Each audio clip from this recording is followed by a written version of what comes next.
জেনজিলৈ বিশেষ আহ্বান ৰাহুল গান্ধীৰ বিহাৰ নিৰ্বাচনৰ ভোট গ্ৰহণৰ পূৰ্বে এই আহ্বান ৰাহুলৰ দায়িত্বশীল ভোটাৰ হিচাপে স্বীকৃতি দিলে যুৱ ভোটাৰক ভোটদানৰ দিনটো বিহাৰৰ ভৱিষ্যত নিৰ্ণয়ৰ দিন আখ্যা ৰাহুলৰ বিহাৰৰ ভোট গ্ৰহণৰ দিনটোতে ৰাহুলৰ মুখত পুনৰ ভোট চুৰিৰ প্ৰসংগ হয়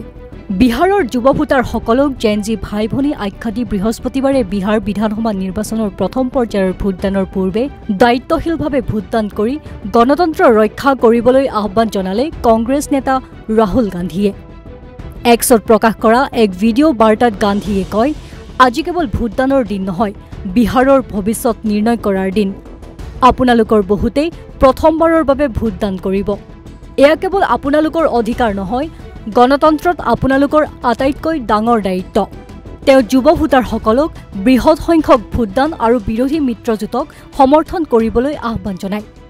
গান্ধীয়ে পূৰ্বৰ ভোট চুৰিৰ অভিযোগ পুনৰবাৰ উল্লেখ কৰি দাবী কৰে যে হাৰিয়ানা মহাৰাষ্ট্ৰ মধ্যপ্ৰদেশ আৰু ছত্তীশগড়তো একেধৰণৰ ঘটনা সংঘটিত হৈছে তেওঁ ভোট কেন্দ্ৰত হোৱা প্ৰতিটো ষড়যন্ত্ৰ তথা জালিয়াতিৰ প্ৰতি সজাগ হ'বলৈ আহ্বান জনায় আৰু কয় যে গণতন্ত্ৰৰ সৰ্বাধিক শক্তি হ'ল সচেতন নাগৰিক গতিকে বিহাৰৰ ভৱিষ্যত আপোনাৰ হাতত উল্লেখ্য যে ইয়াৰ পূৰ্বে গান্ধীয়ে হাৰিয়ানাত ভোটাৰ জালিয়াতিৰ অভিযোগক ভাৰতৰ গণতন্ত্ৰৰ ওপৰত মৌলিক আক্ৰমণ বুলি অভিহিত কৰিছিল नमस्ते बिहार के भाइयों और बहनों आज आपने देखा होगा प्रेस कॉन्फ्रेंस में मैंने बीजेपी की सच्चाई वोट चोरी की सच्चाई के बारे में बोला हरियाणा का उन्होंने चुनाव चोरी किया महाराष्ट्र का चोरी किया पहले मध्य प्रदेश और छत्तीसगढ़ का चोरी किया और अब बिहार का चुनाव चोरी करने की पूरी कोशिश में मैंने प्रेस कॉन्फ्रेंस में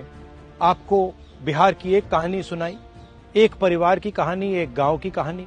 मगर यही बिहार में लाखों लोगों के साथ हुआ है वोट कटा है लोगों का वोट छीना गया है वोट चोरी संविधान पर आक्रमण है अंबेडकर जी के संविधान गांधी जी के संविधान पर आक्रमण है और हम सबको वोट चोरी रोकनी है बिहार के लोगों की जेनजी युवाओं की जिम्मेदारी है कि आप सब भारी संख्या में बाहर आकर वोट करें महागठबंधन और मेरी गारंटी है कि हम सब गरीबों की किसानों की मजदूरों की हर जात की अति पिछड़ों की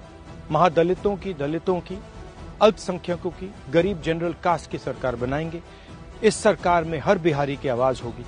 बहुत बहुत धन्यवाद नमस्कार जय हिंद राहुल गांधीर बक्तव्যৰ प्रतिक्रिया प्रकाश কৰি কেন্দ্ৰীয় মন্ত্ৰী কিৰেণ ৰিজিজুৱে গান্ধীক ফেব্ৰিকেটেড দাবীৰে জেনজিক বিপথে পৰিচালিত আৰু উচতনি দিয়াৰ চেষ্টা কৰাৰ অভিযোগ উত্থাপন কৰে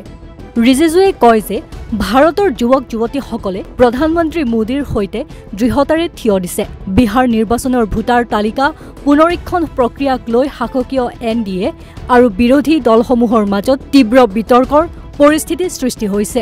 বিৰোধীয়ে অভিযোগ কৰিছে যে এই প্ৰক্ৰিয়াৰ লক্ষ্য হৈছে তেওঁলোকৰ সমৰ্থন হ্ৰাস কৰা যদিও নিৰ্বাচন আয়োগে এই অভিযোগ সম্পূৰ্ণৰূপে অস্বীকাৰ কৰিছে ইতিমধ্যে বিষয়টো উচ্চতম ন্যায়ালয়ত বিচাৰাধীন হৈ আছে বিহাৰ বিধানসভা নিৰ্বাচনৰ দ্বিতীয় পৰ্যায়ৰ ভোটদান 11 নৱেম্বৰত অনুষ্ঠিত হ'ব আৰু 14 নৱেম্বৰত ফলাফল ঘোষণা কৰা হ'ব news desk report north east নাও